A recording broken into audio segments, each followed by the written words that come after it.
quickly into reporting on COVID. Number compared to 26 million. So the COVID news story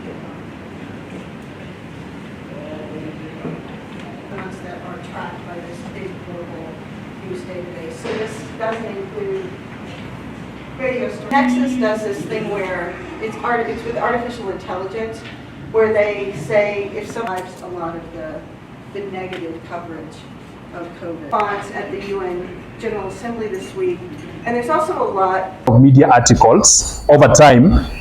We really saw that about 95.3%. Since there's been a lot of progress in researching vaccines, but we had a program in Tanzania. We compared data from those 3 countries.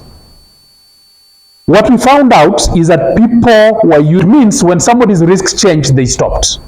When they found themselves to be at risk again, they restarted. But other people would actually discontinue because of things like side effects, things like the burden of taking a pill every day.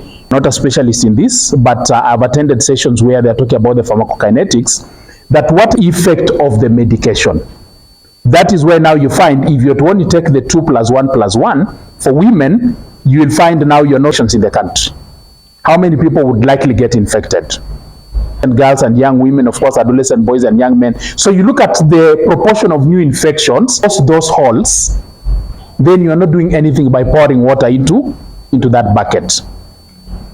Credence to the issue about long-acting products is that for the people, for example, the duration when they were not on PrEP kept on decreasing. That we did see. Okay, so let me proceed and we'll still answer. Question. And then the other is about MMD multi-month dispensing. So we are seeing people starting and discontinuing. By the decision of, if I am a public health expert or a policy maker, what do the disconnect? And again, coming back to the issue about the thinking around long-acting products or consistently. So that is the assumption. So it means come back after 3 months. Multi-month dispensing only works best if you're using PrEP consistently. If you're, let me just emphasize what we're doing is still research. It is not the standard of the pharmacy provider doing all the steps. So when you walk in, the pharmacy provider will a prescribing checklist. That's what they use. Then they will prescribe PrEP, and that's how the model works. I can share that also with you. So the idea is initiators. Yeah, that's again one thing we are seeing. People who come to the pharmacy don't. A very good question. We say you only use oral PrEP when you are at risk. They don't have any side effects? For PrEP? Yes. Yes. So there are side effects of TDF. You don't need any other intervention. Yeah. Yes. All right. Last 2 questions? Yeah, okay. Yes. Okay, thank you, Doc.